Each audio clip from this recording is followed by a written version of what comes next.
ప్రభువునందు ప్రియులారా, మీ అందరికీ ప్రభు అయిన యేసుక్రీస్తు నామమున శుభములు.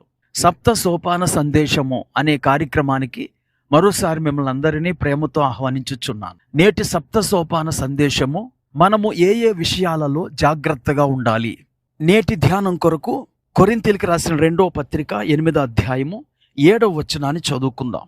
మీరు ప్రతి విషయములో అనగా విశ్వాసమందును, ఉపదేశమందును, జ్ఞానమందును, సమస్త జాగ్రత్తయందును, మీకు మా యెడలనున్న ప్రేమయందును ఎలాగూ అభివృద్ధి పొందుచున్నారో అలాగే మీరు ఈ కృపయందు కూడా అభివృద్ధి పొందునట్లు చూచుకొనుడి. ప్రియులారా, అపోస్తలుడైన పౌలు కొరింథీ సంఘానికి రాస్తున్న 2వ ఉత్తరంలో కొరింథీ సంఘం సమస్త జాగ్రత్తయందు అభివృద్ధి పొందుచున్నట్లుగా తెలియచేస్తూ ఉన్నాడు. సమస్త జాగ్రత్త అంటే అన్ని విషయాలలోనూ జాగ్రత్త అని అర్థం. దీనినే అపోస్తలుడైన పేతురు తాను రాసిన 2వ పత్రిక 1వ అధ్యాయం 5వ వచనంలో పూర్ణ జాగ్రత్త అంటాడు. కనుక దేవుని బిడ్డలమైన మనం ఆధ్యాత్మిక విషయాలలో కొన్ని జాగ్రత్తలు కలిగి ఉండాలి. అవి ఏమిటో క్లుప్తంగా చూద్దాం. మొదటిగా పాపం విషయములో జాగ్రత్త కలిగి ఉండాలి. కీర్తన 39:1 దావీదు భక్తుడు ఇలా అంటాడు, నా నాలుకతో పాపము చేయకుండునట్లు నా మార్గములను జాగ్రత్తగా చూచుకొందును. నేడు మనకెదురయ్యే ప్రమాదము పాపము నుండే. మనము పాపంలో పడిపోకుండా జాగ్రత్తగా చూచుకుంటే మనము దేవునికి మహిమకరంగా ఉండగలం. ఈ సందర్భంగా న్యాయాధిపతుల గ్రంథం 13:4 నాకు గుర్తొస్తోంది. కాబట్టి నువ్వు జాగ్రత్తగా ఉండి ద్రాక్షరసమునే గాని మద్యమునే గాని త్రాగకుండుము, అపవిత్రమైన దేనినైనను తినకుండుము. కనుక మనము జాగ్రత్తగా ఉండవలసిన మొదటి విషయము పాపములో పడకుండా జాగ్రత్తగా ఉండాలి.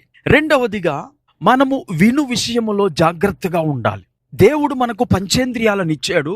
ఈ పంచేంద్రియాలలో కన్ను మరియు చెవి మన భక్తి జీవితంపై ఎక్కువగా ప్రభావం చూపే జ్ఞానేంద్రియాలు.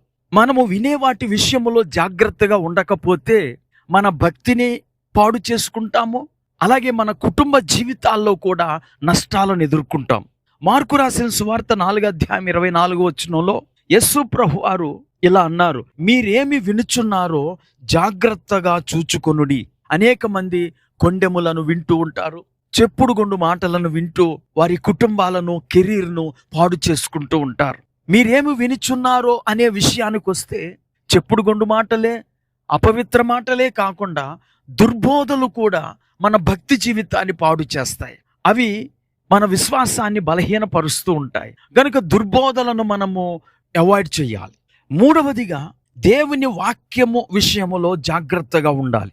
అపోస్తలుడైన పౌలు తిమోతికి రాసిన 2వ ఉత్తరం 2వ అధ్యాయము 15వ వచనంలో దేవుని ఎదుట యోగ్యునిగాను, సిగ్గుపడనక్కరలేని పనివానిగాను, సత్యవాక్యమును సరిగా ఉపదేశించువానిగాను నిన్ను నీవే దేవునికి కనపరుచుకొనుటకు జాగ్రత్త పడుము అంటాడు.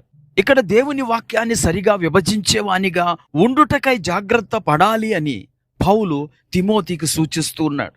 ఈరోజు అనేక మంది దేవుని యొక్క వాక్యాన్ని విభజించుటలో జాగ్రత్త కలిగి ఉండుటలేదు. మనసుకు ఏది వస్తే దానిని వాక్యానికి ఆపాదించి, వక్రీకరించి, తప్పుడు వ్యాఖ్యానాలు చేస్తూ సంఘాన్ని పాడు చేస్తూ ఉన్నారు. సత్యవాక్యాన్ని సరిగా విభజించే విషయంలో జాగ్రత్తగా ఉండాలి. ఈ జాగ్రత్త దైవ సేవకులకు వర్తిస్తూ ఉంటుంది. నాలుగవదిగా నిజ సేవకుల విషయమై జాగ్రత్తగా ఉండాలి. అపోస్తుల కార్యముల గ్రంథం 5వ అధ్యాయం 35వ వచనంలో అపోస్తులను మహాసభ ఎదుట నిలువబెట్టి విచారించు సమయంలో సభవారు అపోస్తుల విషయంలో నిర్ణయాన్ని తీసుకొనక మునుపు గమాలియేలు అను ధర్మశాస్త్రోపదేశకుడు తన అభిప్రాయాన్ని చెబుతూ ఇలా అంటాడు, ఇశ్రాయేలు వారలారా, ఈ మనుష్యుల విషయమై మీరేమి చేయబోచున్నారో జాగ్రత్త సుమండి. అపోస్తులు నిజ సేవకులు, పరిశుద్ధాత్మ చేత నింపబడిన వారు, దేవుని చేత పంపబడిన వారు. వారిని ఆటంకపరచటానికి, వారి పరిచర్యను అడ్డుకోవటానికై సన్హెడ్రిన్ సభ వారు ప్రయత్నం చేస్తున్నప్పుడు గమాలియేలు ఈ సూచన చెప్పాడు, వీరి విషయములో జాగ్రత్త సుమండి. ఈరోజు ప్రియులారా, దేవుని చేత ఏర్పరచబడిన సేవకుల విషయంలో జాగ్రత్త లేకుండా జీవిస్తున్నారు. వారిని దూషించటం, వారిని నిందించటం లేదా వారిని హేళన చేయటం, వారి మాట వినకుండా ఉండటం ఈరోజు అనేక మంది విశ్వాసులకు పరిపాటైపోయింది. అందుకనే అనేక మంది విశ్వాసులు దేవుని సేవకులను దూషించుట ద్వారా కలిగే శాపాల క్రింద బతుకుతూ ఉన్నారు. దైవజనుడైన మోషేను సొంత అక్క మిరియాము విమర్శించినందుకు గాను కుష్టు వ్యాధిచే మొత్తబడిన విషయాన్ని బైబిల్ గ్రంథంలో మనం చదువుతాం. ప్రియులారా, దేవుడు నిన్న నేడు నిరంతరము ఒకటే రీతిగా ఉన్నాడు గనుక దైవ సేవకుల విషయంలో దేవుని బిడ్డలు జాగ్రత్తగా వ్యవహరించాలి. లేకపోతే వారి దుఃఖము వల్ల కలిగిన శాపము మన కుటుంబాలపై పనిచేస్తూ ఉంటది. ఐదవదిగా, ప్రభు రాక కొరకు మనము జాగ్రత్తగా సిద్ధపడాలి. ప్రకటన గ్రంథం 3:3 సార్దీసులో ఉన్న సంఘానికి దేవుడు ఉత్తరం రాస్తూ ఇలా అంటాడు, నీవు జాగరూకుడవై ఉండని ఎడల నేను దొంగవలే వచ్చేదను. ప్రియులారా, యేసు ప్రభు వారు త్వరగా రాబోతున్నారు. ఆయన దొంగవలే వస్తారు, అనగా చెప్పకుండా వస్తారు. మనము అనుకోనని గడియలో వస్తారు గనుక మనము జాగ్రత్త కలిగి సిద్ధపడాలి. తెస్సలోనికీయులకు రాసిన మొదటి పత్రిక 5:2 కూడా అపోస్తలుడైన పౌలు ఇలాగే అంటాడు. అపోస్తలుడైన పౌలు ఈ విషయాన్నే తెలియచేస్తాడు.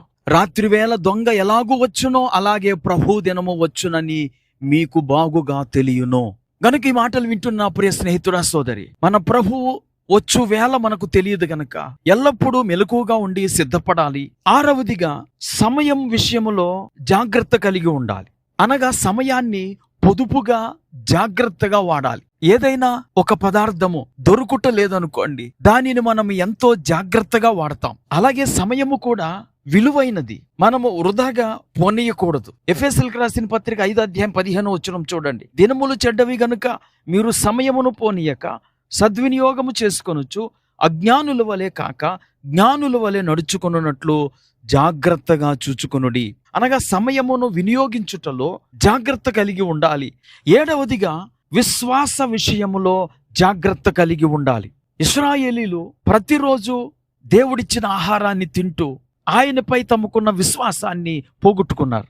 వారిని గురించి ఉదాహరిస్తూ హెబ్రీయులకు రాసిన పత్రిక 3:12 అపోస్తలుడైన పౌలు ఇలా అంటాడు, సహోదరులారా, జీవము గల దేవుని విడిచిపోవునట్టి విశ్వాసము లేని దుష్ట హృదయము మీలో ఎవని యందైనను ఒకవేళ ఉండునేమో అని జాగ్రత్తగా చూచుకొనుడి. ఎప్పటికప్పుడు మనము మన విశ్వాసాన్ని చెక్ చేసుకుంటూ ఉండాలి. దేవుని వాక్యాన్ని నమ్మాలి, దేవుని వరములను పరిశుద్ధాత్మను నమ్మాలి. అలాగ నమ్ముతూ ఆయన పట్ల మనకున్న విశ్వాసాన్ని జాగ్రత్తగా కాపాడుకోవాలి. ఈ 7 జాగ్రత్తలు ఆధ్యాత్మికమైనవి. వీటిని మనము కలిగి ఉండి విశ్వాసములో బలపడదాం. అలాగే శారీరకంగా మనము కలిగి ఉండవలసిన జాగ్రత్తలను కూడా నేను త్వరలో మీతో మాట్లాడతాను. అంతవరకు దేవుని కృప మనకు తోడై ఉండి నడిపించును గాక. ప్రార్థన చేసుకుందాం. కృపా కనికరము కలిగిన మా తండ్రి, నీకు వందనాలు. మేము ఏ విషయాల్లో జాగ్రత్త కలిగి ఉండాలో ఈ వాక్యం ద్వారా మాట్లాడారు. విన్న వీక్షకులందరూ ఈ 7 విషయాల్లో జాగ్రత్త కలిగి తమ భక్తి జీవితాన్ని కాపాడుకునే కృప దయచేయమని యేసుక్రీస్తు నామమున ప్రార్థించి వేడుకుంటున్నాము. ఆమేన్.